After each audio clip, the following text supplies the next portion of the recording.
Hello, everyone. Thanks for joining us in this session of Fraud Fighters Virtual Summit, Fintech Spotlight, Balancing Growth with Risk in the Post-ZIRP Era.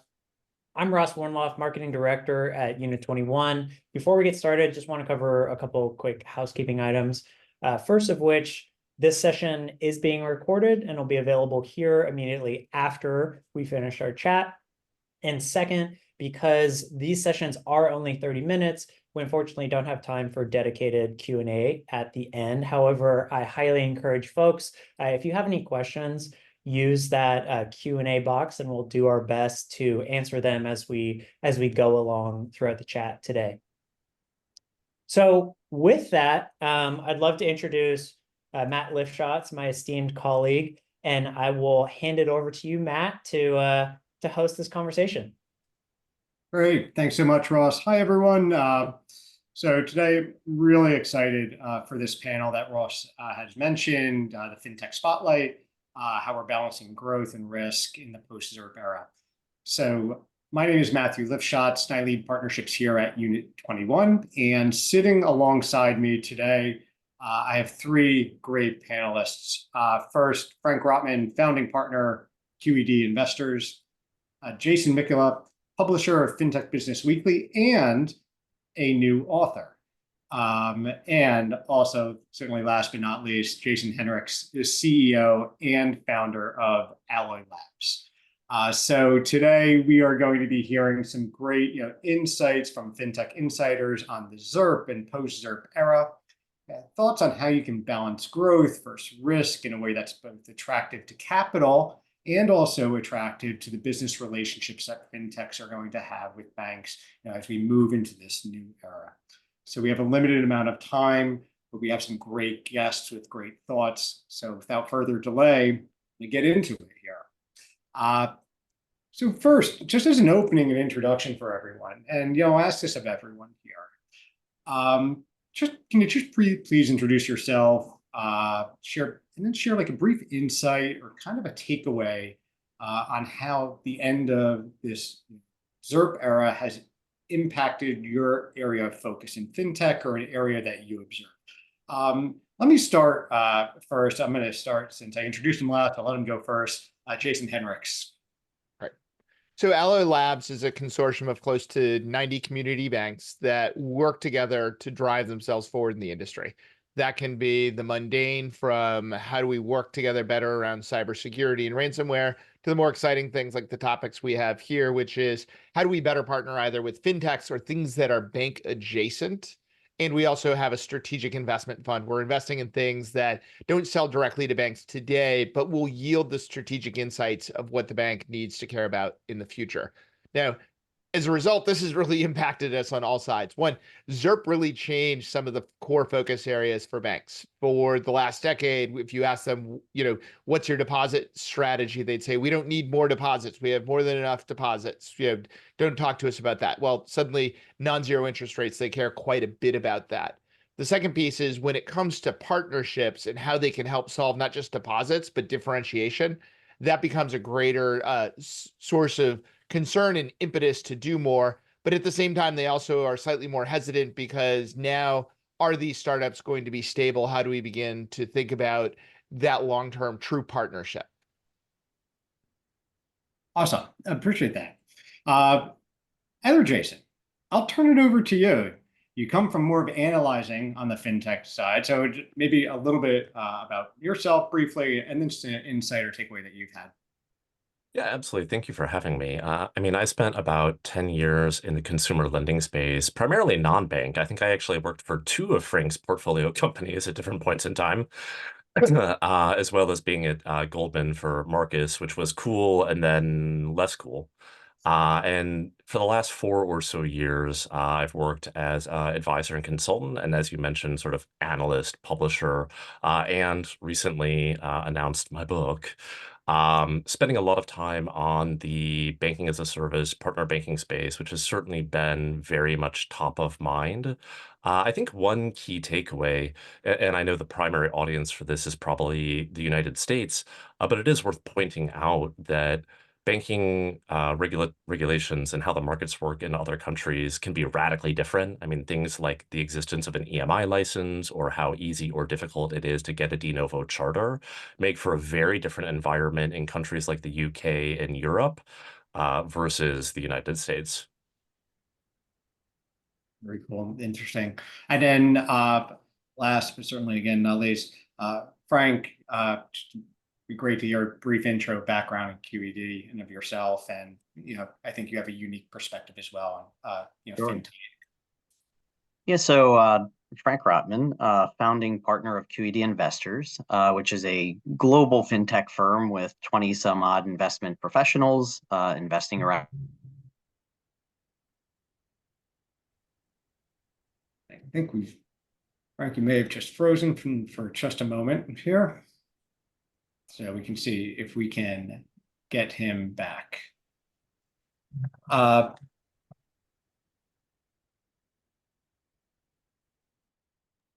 So maybe while we wait for Frank just to get back in as his screen is frozen for a second, we can just move to just as a next topic, and then we'll loop Frank back in. And Frank, do I have you back? I am back. Sorry. Okay. Not sure No what happened. problem. Well, I see Frank twice right now. So Oh, there there we he go. went away. Awesome. So I threw us for an audible, Frank. That's awesome. But I think we're right back on track. So we were just going in, I think just starting, you were giving us a background on. Yeah, apologize. Not sure what happened. But global fintech firm, 20 some odd investment professionals at QED. We've been at this for about 16 years. So we started in 2008, which was a very odd time to start a fintech focused fund. But it was actually a good time because we were able to see everything that was happening and evolve as fintech evolved in the ecosystem. As for what's changed and what we're focused on, the ZIRP era was a bit dizzying. I think the entire way that businesses were built and funded changed fundamentally and changed not necessarily in a good way. And I think that my description is that Darwin went on vacation for a couple of years and now Darwin is back. So we can get back to building fundamentally good businesses and we can do it in a disciplined way. And I'm actually looking forward to this, next generation of company that I think will be built in a more sound way than some of the companies were being built during ZIRP.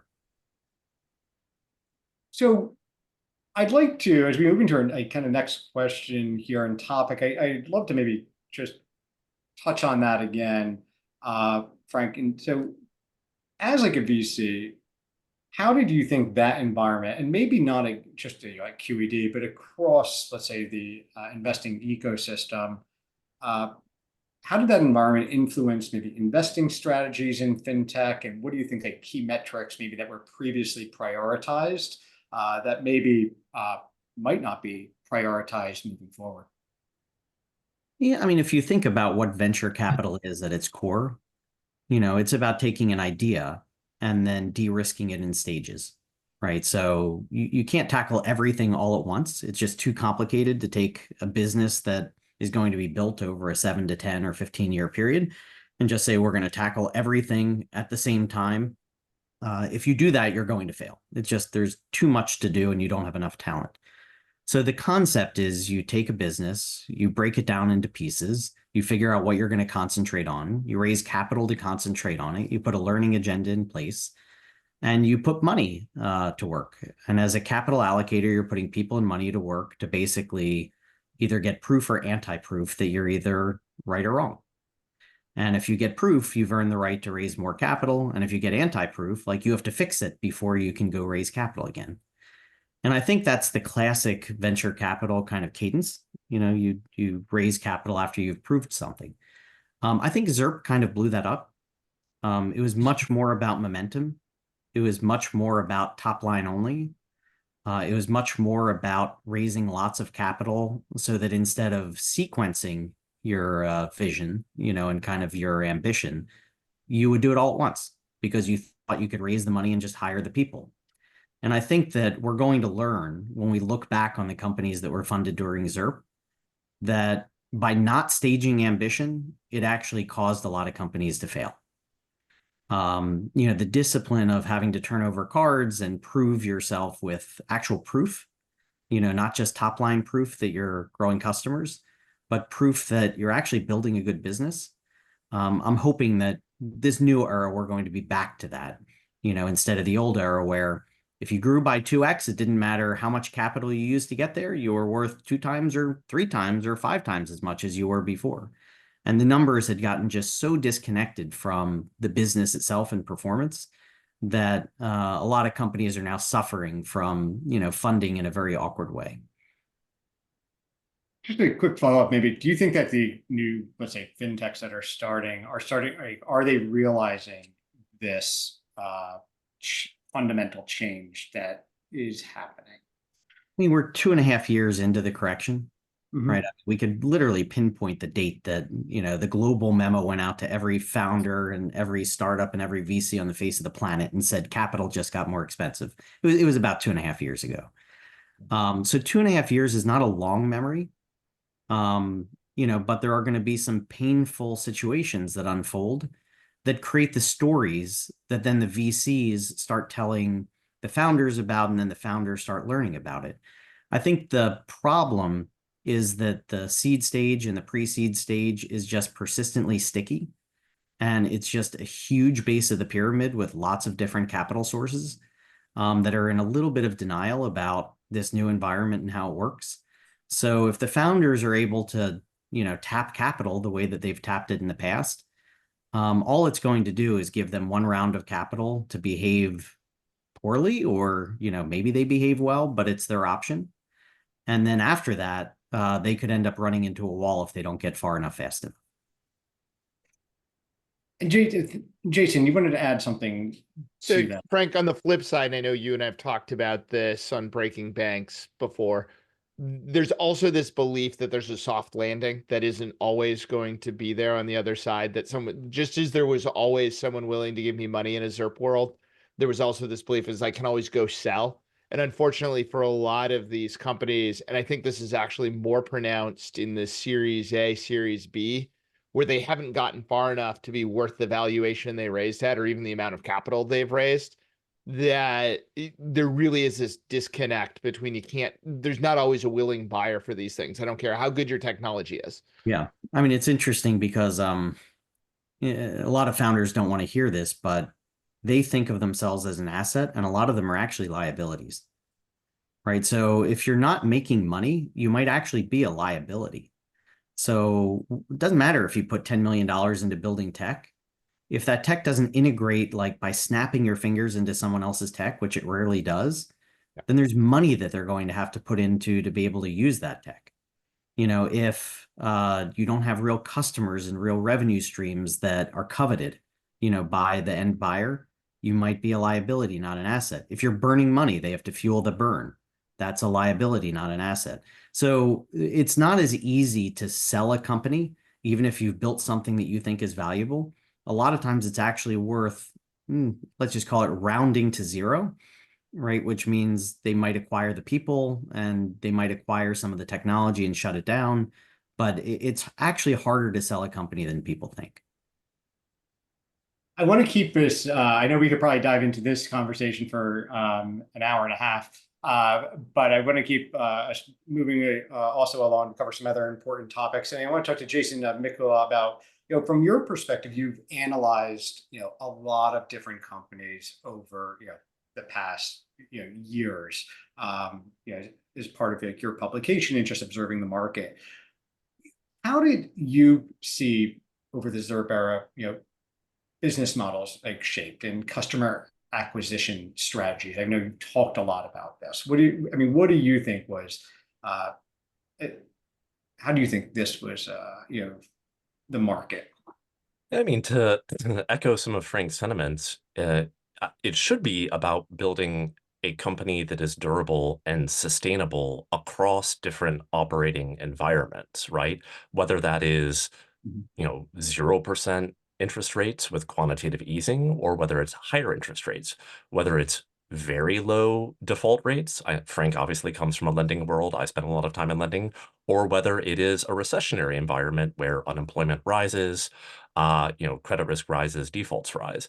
And what we saw, particularly in that sort of 2020 to 2022 period of not just ZIRP, which, is a very easy concept, but also just unprecedented levels of stimulus in the form of checks mailed to every household, in the form of expanded unemployment, and on the business side in the form of PPP loans, which also was a form of stimulus and handout to support businesses. That is the opposite of a normal operating environment.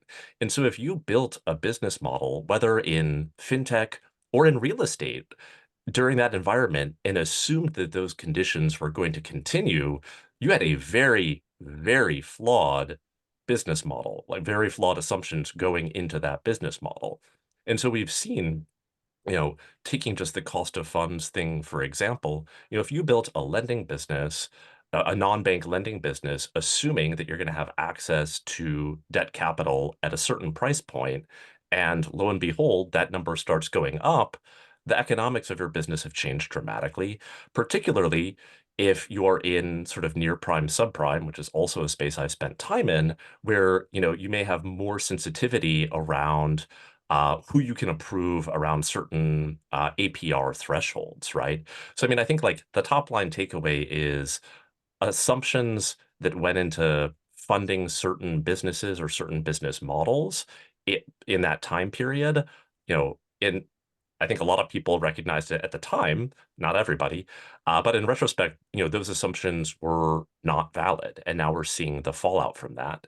To the marketing question specifically, you know, so I guess it's probably not funny for the companies or the investors, but on the customer acquisition side, there's been this pipeline from VC checks to Meta, Google, Credit Karma, NerdWallet, the New York subway.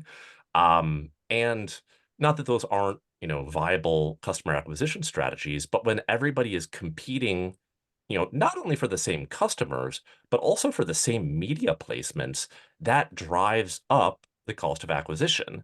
And actually can have a knock-on impact where if those customers are now less sticky and more likely to churn, you've increased your CAC and the LTV might be going down due to competition in the marketplace. So we are, I think, seeing some normalization on that side as well. But yeah, I mean, that 2021, 22 era is just not representative of any kind of normal operating environment. Yeah, it's an interesting. It was really a unique few years, and it's interesting to hear your insights, especially on the marketing cost of acquisition. I think the cost of acquisition and LTV of customers, how maybe those ratios might have been a little bit off, and assumptions maybe not valid. I want to change over the recent, let's say the recent 6 to 12 months. Jason Henricks, I'll start with you on this. Says there's outside of maybe some of interest rate and marketing, we call it, and customer acquisition, there's certainly been a change in regulatory tone recently.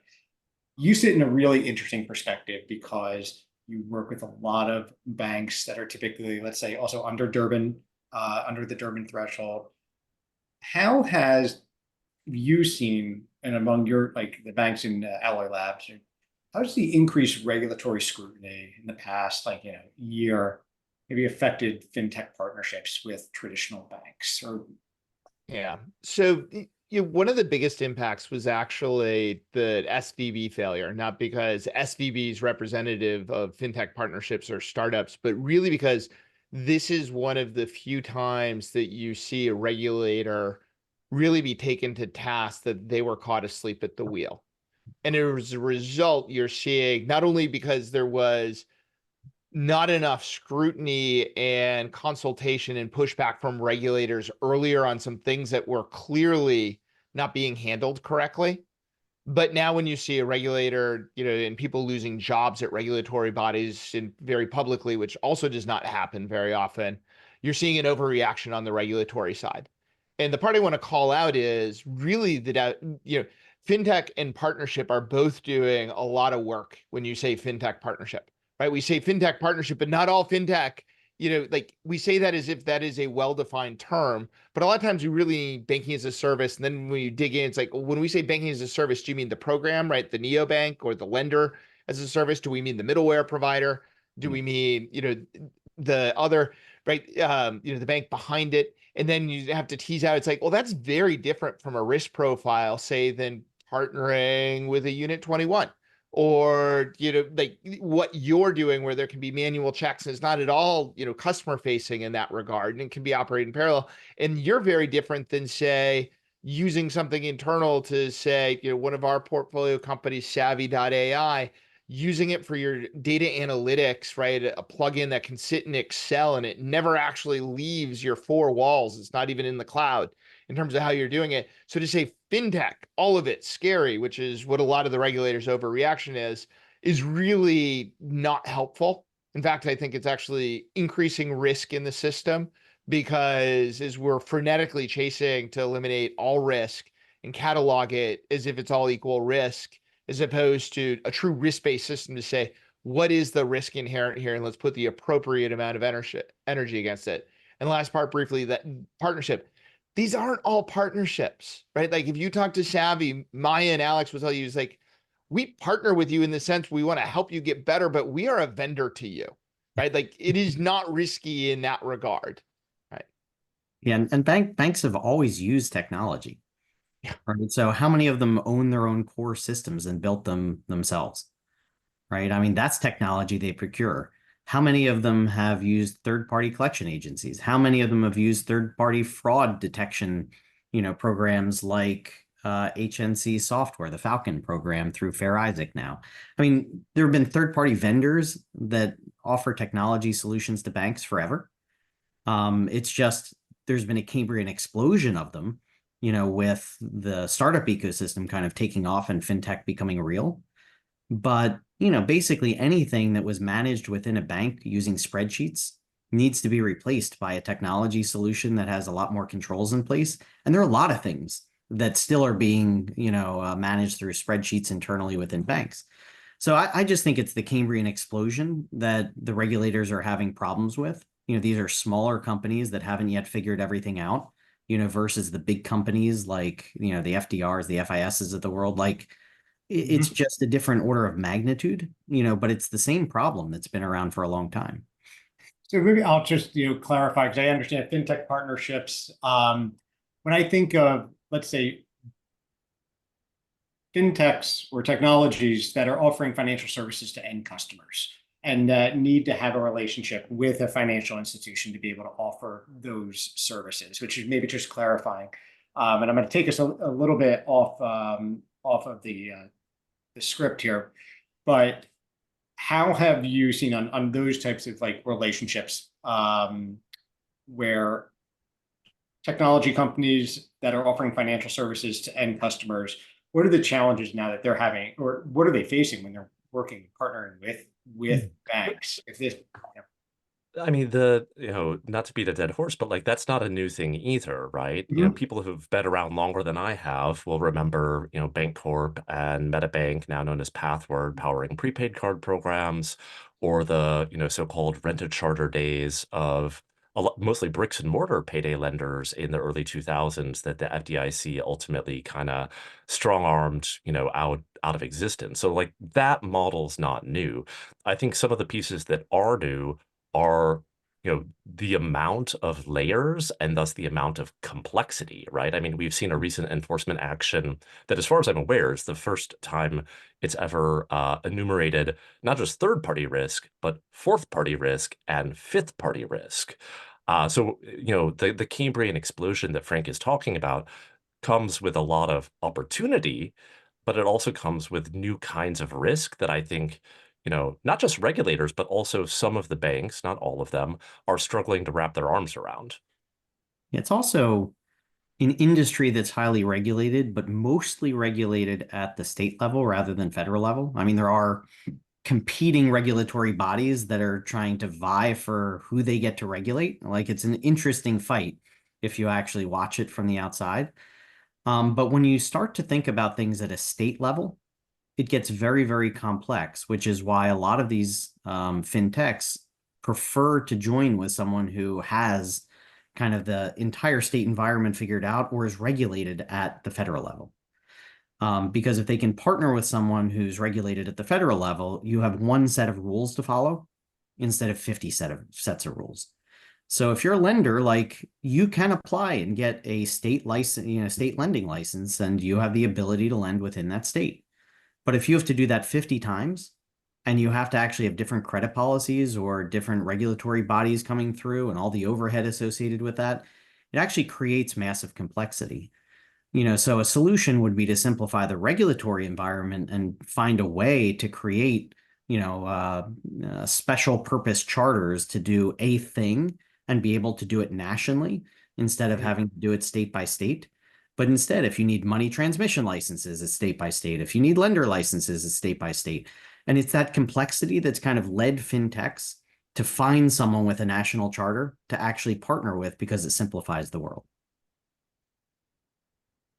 I want to be, conscious of time, and I want to, as we're kind of wrapping up this conversation, which could go on for a long time.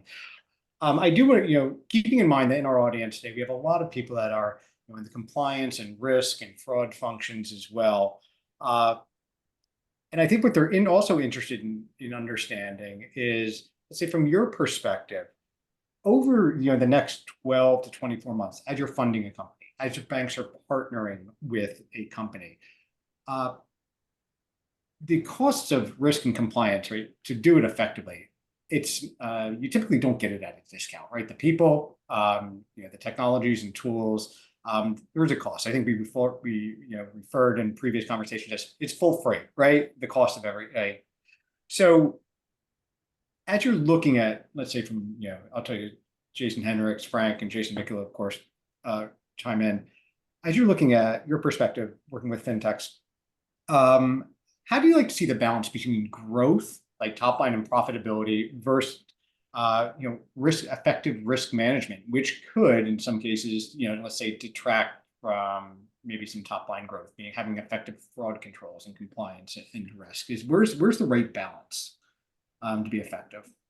I mean, part of what we've seen that Frank pointed out earlier is the shift in what metrics people are paying attention to. So if what you care about is what I would consider a vanity metric, like a number of users or a number of accounts, or even to some extent, top line revenue, you can make those numbers go up. I mean, look at even a mature company like PayPal and the fact that it needed to restate numbers because it detected a large amount of fraud that was driven by referral bonuses. So, I mean, there's an example where a public market company was catering to what investors apparently cared about at the time, and they made numbers go up.